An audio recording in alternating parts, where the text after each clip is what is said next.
Flavour কথা প্রিয় দর্শক, সবাই কেমন আছেন? আশা করি ভালোই আছেন। আজকে আমি বাড়িতে তৈরি করে দেখাবো সাবুদানা দিয়ে দারুণ একটা মজার রেসিপি। তার জন্য এখানে আমি নিয়ে নিচ্ছি হাফ কাপ থেকে বেশি সাবুদানা। আর এখানে আমি চুলার মধ্যে আগে থেকে জল চাপিয়ে দিয়েছি, জলটা ফুটে গেছে। এবারে আমি এই ফুটন্ত জলের মধ্যে সাবুদানাটাকে ঢেলে দেবো। কয়েক ফোঁটা সবুজ ফুড কালার দিয়ে দিলাম। দেওয়ার পরে এবারে আমি একটা হাতা দিয়ে আমি এখানে সবুজ ফুড কালারটা দিয়েছি। আপনারা আপনাদের পছন্দ মতো কালার ব্যবহার করতে পারেন। আমি কালার দেওয়া করছি, আপনারা চাইলে পরে এইভাবেও করতে পারেন। প্লেন কালার দিলে কালারটা দেখতে ভালো লাগবে, তার জন্য ব্যবহার করলাম। এটাকে আমি এবারে সুন্দর করে জল দিয়ে সেদ্ধ করে নেব সাবুদানাটা। বন্ধুরা দেখুন, সাবুদানাটা খুব সুন্দরভাবে সেদ্ধ হয়ে গেছে, একদম কালারটা চেঞ্জ হয়ে গেছে, দেখতেই পাচ্ছেন। বেশ কাচকাচের মতো দেখতে মনে হচ্ছে।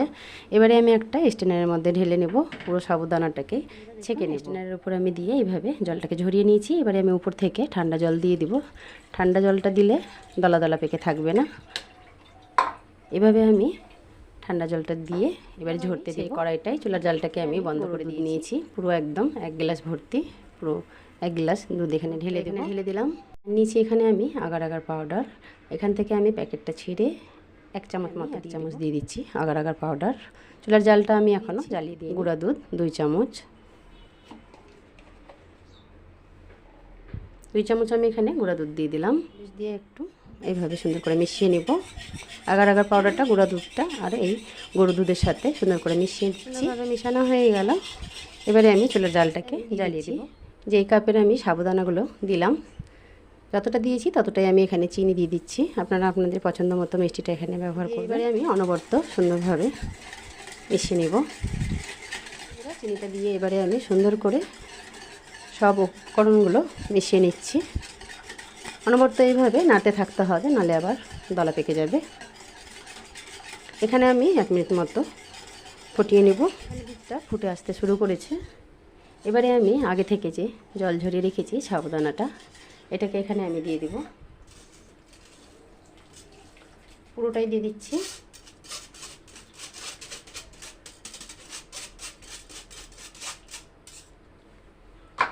দিয়ে আমি আবারও সুন্দর করে মিশিয়ে নেব। সুন্দরভাবে মিশে গেছে, একদমই দলা দলা পেকে নেই। এখানে আমি এবারে ভালোভাবে ফুটিয়ে নিয়ে ফুটে গেছে। এবারে আমি চুলার জালটাকে বন্ধ করে দেব। চুলার জালটাকে বন্ধ করে দিলাম। বন্ধ করে আমি এবারে এটাকে নামিয়ে নেব। আমি এবারে নামিয়ে নিচ্ছি। আর যে পাত্রটাতে আমি জমাবো সেই পাত্রটা আমি নিয়ে নিব। এখানে আমি এই পাত্রটা নিয়েছি। এই পাত্রের মধ্যে আমি অল্প একটু ঘি ব্রাশ করে নিয়েছি। এবারে আমি এই পাত্রের মধ্যে পুরো মিশ্রণটাকেই ঢেলে দেবো। এটাকে আমি রেখে দেবো আধা ঘন্টা। এইভাবেই ফ্রিজে রাখবো না, এইভাবে আমি আধা ঘন্টা রাখবো, তাতে খুব সুন্দরভাবে সেট হয়ে যাবে। তাহলে বন্ধুরা ফিরে আসছি আধা ঘন্টা নিয়ে চলে এলাম আমি আধা ঘন্টা পরে। আর খুব সুন্দরভাবে সেট হয়েছে এই দুধ আর সাবুদানার মিল্ক পুডিংটা। তাহলে বন্ধুরা এটাকে আমি এবার একটু চাকু দিয়ে সাইড থেকে ছাড়িয়ে নিব। আরেকটা জিনিস আমি এখানে দিতে ভুলে গেছিলাম, সেই জিনিসটা হচ্ছে ভ্যানিলা এসেন্স। আমি এখানে ভ্যানিলা এসেন্সের বদলে এখানে আমি ম্যাঙ্গো ফ্লেভারটা দিয়েছি। আপনাদের পছন্দ মতো আপনারা যে কোনো ফ্লেভার দিতে পারেন। না থাকলে পরে বন্ধুরা কেওড়া ওয়াটার বা রোজ ওয়াটার সেটাও ব্যবহার করতে পারেন। সেটা আমি দেখাতে পারলাম না, যেহেতু আমি তখন দিতে ভুলে গেছিলাম। কড়াই থেকে আমি এই পাত্রের মধ্যে যখন ঢালি তখন আমার মনে পড়েছে যে আমাকে সেটা দিতে হবে। সঙ্গে সঙ্গে এখানে দিয়ে আমি একটা টুথপিক দিয়ে ভালোভাবে মিশিয়ে নিয়েছিলাম। এবারে আমি এটাকে একটা ছুরি দিয়ে সাইড থেকে ছাড়িয়ে নিই। আস্তে আস্তে একটু করে এই ছুরিটা দিয়ে ছাড়িয়ে নেব। তাহলে আমি একটা প্লেটের মধ্যে যে এটাকে ঢালবো, খুব সহজভাবে ছেড়ে যাবে। দেখুন এইভাবে আমি ছাড়িয়ে নিয়েছি। এবারে আমি বাটিটাকে নিয়ে নেব। নেওয়ার পর এইভাবে আমি ওপর করে দিব। দেওয়ার পর একটু এইভাবে আস্তে করে চারদিক থেকে ঝাঁকিয়ে নেব, এতে খুব সুন্দরভাবে পড়ে যাবে। এইভাবে খুব সুন্দরভাবে একটু চারদিকে ঝাঁকিয়ে ঝাঁকিয়ে এটাকে তুলে নিতে হবে। দেখুন কি সুন্দরভাবে একদম ছেড়ে গেল।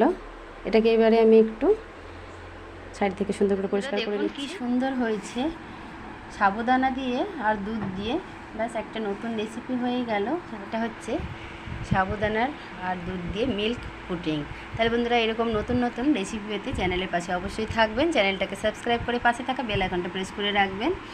ফেসবুক পেজ থেকে দেখলে পেজটিকে ফলো করে নেওয়ার অনুরোধ রইল। বন্ধুরা আজকের আমার এই মিল্ক পুডিংয়ের সাবুদানার রেসিপিটা ভালো লেগে থাকলে একটা করে অবশ্যই লাইক দিবেন। এটা তো ঠান্ডা ঠান্ডা খেতে খুব ভালো লাগে। এটাকে আমি একটা পিস কেটে আমার পুচকুটাকে দিচ্ছি। এতটাই মজার হয়েছে বন্ধুরা, দেখতেই পাচ্ছেন কি সুন্দর হয়েছে। এটাকে ফ্রিজের মধ্যে রেখে দেবো, যেহেতু আমরা রোজা করেছি বন্ধুরা। তাহলে আবারও দেখা হবে নতুন কোনো রেসিপি নিয়ে। সবাই ভালো থাকবেন, সুস্থ থাকবেন। একবার হলেও এরকম করে আপনারাও খান, কমেন্টে জানাবেন কেমন হয়েছে। মেসেজ করছি, আল্লাহ হাফেজ।